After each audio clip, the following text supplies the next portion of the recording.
Hello students, welcome to my class. आज हम कुछ MCQ on continuity and differentiability की प्रॉब्लम्स डिस्कस करेंगे। साथ ही साथ केस स्टडी बेस्ड क्वेश्चंस भी इसी वीडियो में डिस्कस करेंगे। तो इस वीडियो को लास्ट तक देखिए, क्योंकि आपको पता है case study based questions MCQ के साथ CBSE ने टर्म 1 में इंक्लूड किए हैं। तो देखिए, फर्स्ट क्वेश्चन है, if limit extending to CFX minus FCX minus C exist finitely then FX इज। आपको मालूम है ये डिफरेंशिएबिलिटी की डेफिनेशन है। A function FX is differentiable if this limit exists and finite. तो फंक्शन डिफरेंशिएबल है, लेकिन आपने ये भी पढ़ा है कि every differentiable function is continuous. ये आपको याद रखना है, every differentiable function is continuous. So fx if it is differentiable it is continuous also, so answer will be C। ये एक लिमिट दी है, इसमें हमें पता करना है कि फंक्शन कंटिन्यूअस है या डिसकंटिन्यूअस है। तो extending to left hand limit आप निकालेंगे, extending to 2 minus means left hand less than 2 में ये है, x की जगह अगर आप 2 रखेंगे तो 5/2 माइनस 2 कितना आ जाएगा, हाफ। राइट हैंड लिमिट निकालने के लिए extending to 2 plus means greater than 2। Greater than 2 के लिए फंक्शन है x माइनस 3/2। x की जगह 2 रखेंगे, 2 माइनस 3/2, तो ये भी हाफ आ जाएगा। यानी लेफ्ट हैंड लिमिट और राइट हैंड लिमिट इक्वल है। हमें पता है कंटिन्यूटी के लिए left hand limit right hand limit अगर इक्वल है तो लिमिट तो एग्जिस्ट करेगी, लेकिन फंक्शन की वैल्यू के बराबर होनी चाहिए। फंक्शन मीन्स f2 पर इसकी वैल्यू हाफ होनी चाहिए, लेकिन f2 पर वैल्यू कितनी है, 1 है। सो आप कह सकते हैं कि ये फंक्शन x = 2 पर डिसकंटिन्यूअस है। Third question, fx = greatest integer x।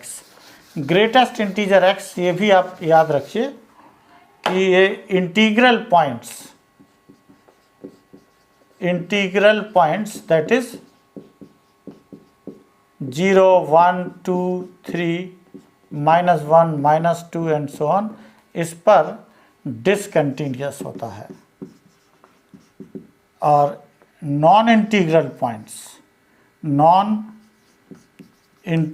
Points पर कंटिन्यूअस होता है। Non integral means 0.9, 1.5, 2.5, 2.9 etcetera. ये ग्राफ भी मैंने पहले से बना रखा है टाइम बचाने के लिए, आप देख सकते हैं। ये जो हॉलो गैप दिख रहे हैं, इसका मतलब यहाँ पर फंक्शन कंटिन्यूअस नहीं है या डिफाइंड नहीं है, एग्जिस्ट ही नहीं कर रहा है। तो 1 पर, 2 पर, 3 पर, लेकिन इसके बीच में ये ग्राफ कंटिन्यूअस है। सो आप कह सकते हैं कि ये जो फंक्शन है नॉन इंटीग्रल पॉइंट्स पर ही कंटिन्यूअस है। नॉन इंटीग्रल पॉइंट्स में हमारे पास केवल C है, so answer is C। Next question, fx = sin 1/x k for what value of k fx is continuous. जब आप इस फंक्शन की लिमिट निकालेंगे, limit extending to 0, limit extending to 0, function क्या है, sin 1/x। तो ये लिमिट क्या होता है कि जो x टेंडिंग टू 0 है, यानी very close to 0, very small number है, तो 1/x लार्ज नंबर होगा। तो ये एंगल कितना भी लार्ज हो, साइन की मैक्सिमम वैल्यू 1 और मिनिमम वैल्यू 1 और मैक्सिमम वैल्यू 1 होती है। तो ये जो लिमिट आएगी ये ऑसिलेट करेगी, ऑसिलेट बिटवीन -1 एंड 1, इसके बीच में ऑसिलेट करेगी, यानी कोई फिक्स वैल्यू नहीं आएगी, यानी ये लिमिट एग्जिस्ट नहीं करेगी। जब लिमिट एग्जिस्ट नहीं करेगी तो आंसर होगा इसका D, means none. Fifth question, for what value of k fx is continuous at x = 0। x = 0 पर आपको चेक करना है, तो बस केवल ये लिमिट आप निकाल लीजिए, sin 5x upon x common x plus 2। Short में करेंगे क्योंकि ये मल्टीपल चॉइस टाइप है, आपको पूरे स्टेप की ज़रूरत नहीं है। ये x ऊपर लिख लीजिए, 5 से मल्टीप्लाई, 5 से डिवाइड x प्लस 2। न्यूमरेटर में आप अलग लिमिट निकालिए, x tending to 0 sine 5x upon 5x into 5 और limit x tending to 0 x plus 2। आपने पढ़ा है theta tending to 0 sine theta, limit theta tending to 0 sine theta upon theta क्या होता है 1। तो ये जो लिमिट आ गई इसकी 1 और इंटू 5 डिवाइडेड बाई x की जगह 0 रखेंगे 2, तो इसकी लिमिट आ गई 5/2। अब वही जो डेफिनेशन में शुरू में लिखी थी, limit extending to c f(x) equal to fc हो तो फंक्शन कंटिन्यूस होता है। तो लिमिट तो ये आ गई 5/2। Value of the function at c क्या है यहाँ पे, c है 0। 0 पर फंक्शन की वैल्यू कितनी है k प्लस 2, तो this is equal to k plus half not 2। यहाँ से k की वैल्यू कितनी आएगी 2, तो answer is A। 6th question same है, ओरल निकालिए, लिमिट निकाल लीजिए x tending to 0 sine x upon x sine theta upon theta, theta tending to 0, इसकी लिमिट 1 होगी, cos 0 1 होता ही है, तो इसकी लिमिट कितनी हो गई 2। लिमिट हो गई, फिर उसी फॉर्मूले से limit extending to c f(x) equal to fc हो तो फंक्शन कंटिन्यूस होता है। तो लिमिट कितनी आ रही है 1 + 1 2 और इक्वल टू fc माने value of function at x equal to 0, ये k, तो answer is 2। Answer is 2। Question number 7, f(x) equal to mod x। पता करना है कि ये कंटिन्यूस है या डिफरेंशिएबल भी है। कंटिन्यूटी की डेफिनेशन है limit extending to c f(x) is equal to fc। ये लिमिट एग्जिस्ट करना चाहिए और वैल्यू ऑफ द फंक्शन के बराबर होना चाहिए। तो लिमिट एग्जिस्ट करेगी अगर हम देखें लेफ्ट हैंड लिमिट और राइट हैंड लिमिट बराबर हों। तो लेफ्ट हैंड लिमिट क्या होगी, लेफ्ट हैंड लिमिट होगी लिमिट h टेंडिंग टू 0 या x tending to 0 minus f(x). f(x) क्या है, फंक्शन मॉड x है, तो ये 0 हो जाएगा। और इसी तरह से right hand limit, limit extending to 0 plus mod x, ये भी 0 हो जाएगा।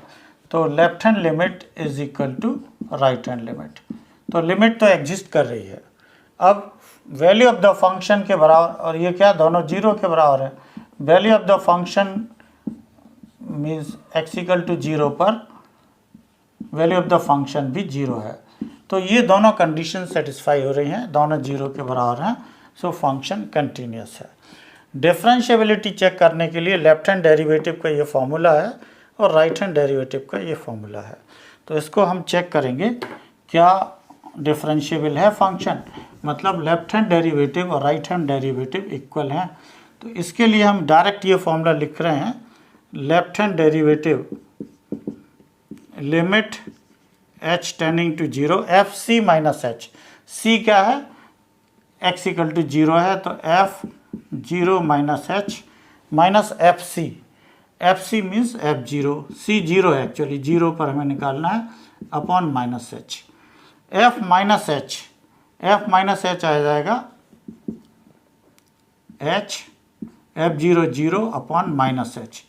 तो लेफ्ट हैंड डेरिवेटिव -1 आया और राइट हैंड डेरिवेटिव आएगा limit h tending to 0 f0, ये वाला फॉर्मूला है, c की जगह 0 plus h minus f0 upon h। ये आएगा 0 प्लस h मीन्स fh सिर्फ h के बराबर माइनस 0 अपॉन h, ये 1 है। तो left hand derivative is not equal to right hand derivative, so function is not differentiable, यानी कंटिन्यूस तो है, डिफरेंशिएबल नहीं है। कंटिन्यूस है but not differentiable, so answer is A. Next question let us try question number 8। Question number 8 में एक function दिया है, हमें पता करना है कि ये किन पॉइंट्स पर डिफरेंशिएबल है। तो पहले तो आप देख लीजिए, फंक्शन को थोड़ा चेंज करेंगे। मॉड एक्स की डेफिनेशन है, ये x होगा जब x पॉजिटिव है और ये माइनस एक्स होगा जब x नेगेटिव है। तो इस फंक्शन को हम रीडिफाइन करेंगे और ये फंक्शन हो जाएगा इस तरह से, f x is equal to x upon 1 plus x, x upon 1 plus x. ये कब होगा? मॉड एक्स की जगह हमने x लिखा है, कब लिखा है? जब x पॉजिटिव हो। तो ये हो गया x ग्रेटर देन 0। फिर मॉड एक्स की जगह माइनस एक्स रखेंगे जब x नेगेटिव हो, तो ये आ जाएगा x upon 1 minus x, x negative. और 0 पर क्या होगा? 0 पर x की जगह 0 रखिए, x की जगह 0 रखेंगे तो ये 0 आएगा। तो ये फंक्शन हमने रीडिफाइन कर लिया है। अब आप देख सकते हैं कि ये फंक्शन सभी पॉइंट पर डिफरेंशिएबल है। दिस फंक्शन इज, वैसे तो हम लेफ्ट हैंड लिमिट और राइट हैंड लिमिट निकाल के, जैसे लेफ्ट हैंड लिमिट निकालें, राइट हैंड लिमिट निकालें तो कैलकुलेट कर सकते हैं। फॉर्मूला मैंने ऑलरेडी लिख रखा है, उसको देखिए और निकालिए and you will find this that this function is differentiable everywhere. So answer is question number 9. Actually these are case study based questions. I have taken these two questions and each question has 4 MCQ. So let us discuss these questions. The height by centimeter of a growing plant is given by this function, y equal to x square minus 2x plus 1, where x is number of days. First है, what is the rate of growth of plant? What will be the height of the plant after 2 days? y क्या है? height है, और x क्या है? number of days है। तो क्या करना है? height चाहिए, यानी y चाहिए है x square minus 2x plus 1 after 2 days।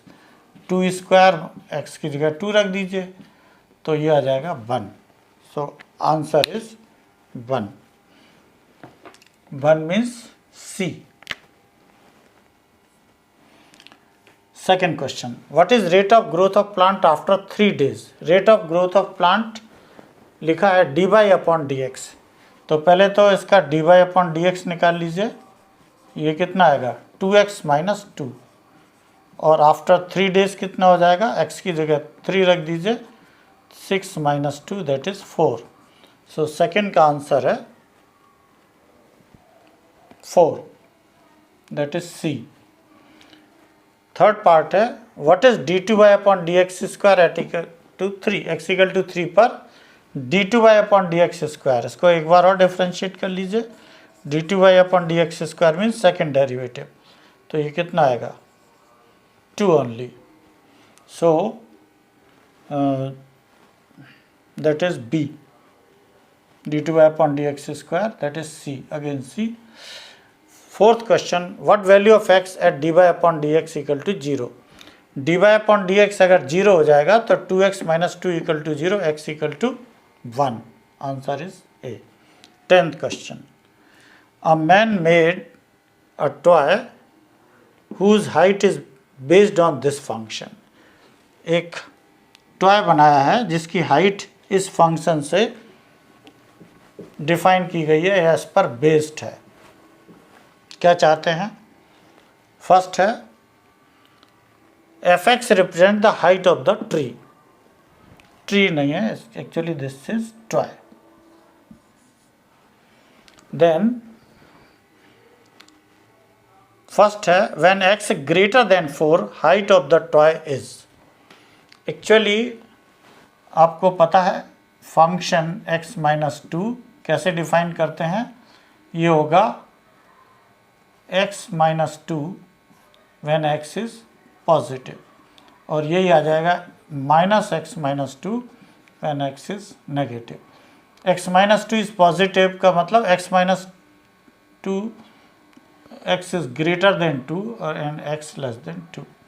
इसी तरह से x माइनस थ्री डिफाइंड होगा, ये x माइनस टू आएगा 3 जब x ग्रेटर देन 3 हो, और ये x माइनस थ्री आएगा जब x लेस देन 3। इस पर बेस्ड है सारे आंसर।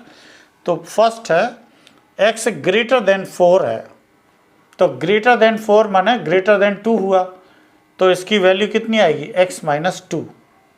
फिर से देख लीजिए, फंक्शन है हमारा x minus two plus x minus three.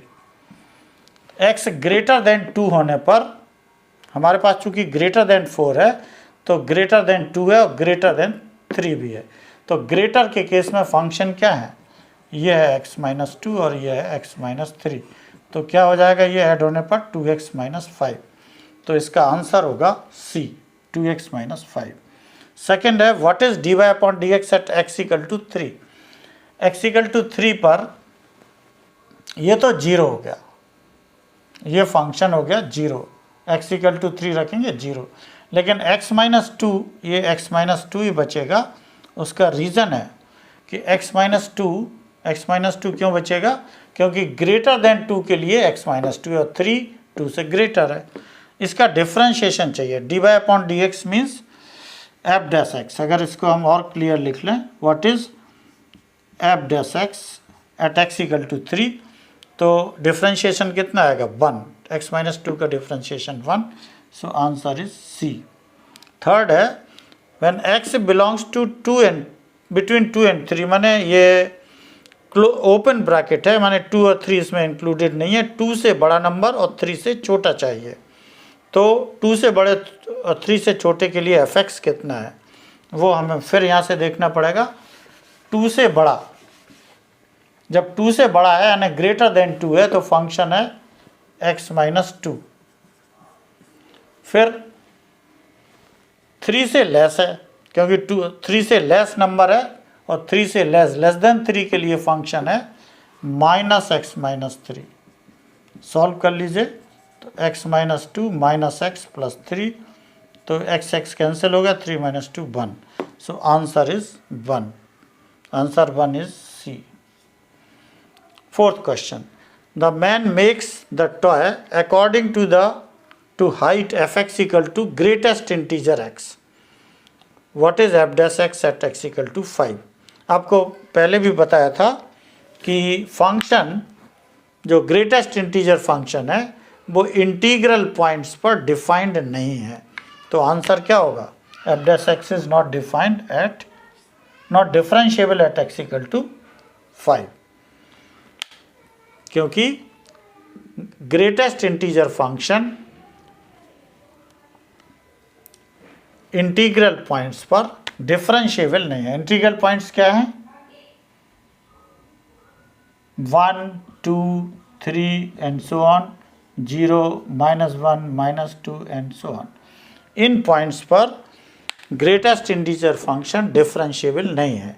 तो पूछ रहे हैं कि x इक्वल टू 5 पर एफ डैश एक्स कितना है, x 5 क्या है, इंटीग्रल पॉइंट है, तो इस पर ये डिफरेंशिएबल नहीं है। So answer is f dash x is not differentiable at x equal to 5।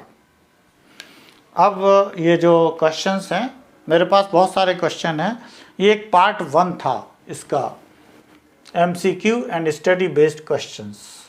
अगर आपको ये वीडियो ठीक लग रहा है, it is helping to all of you, तो अगर आप इसको लाइक और सब्सक्राइब करेंगे और कमेंट बॉक्स में अगर अपने आइडियाज़ लिखेंगे तो इसका पार्ट 2 जिसमें केस स्टडी बेस्ड क्वेश्चंस भी ऐड करेंगे, और अभी इस पर और बहुत सारे MCQ इस चैप्टर पर, इसके बाद एप्लीकेशन ऑफ डेरिवेटिव पर भी बनाना है, वो मैं तैयार करूँगा, but based on your response. अगर आपका रिस्पॉन्स अच्छा है आप, तो इसका मतलब ये होगा कि मुझे भी इंस्पिरेशन मिलेगी कि it is helping to your children, तो फिर मैं इसके आगे के भी वीडियो बनाऊंगा। Thank you very much. Comments box में ज़रूर लिखिए।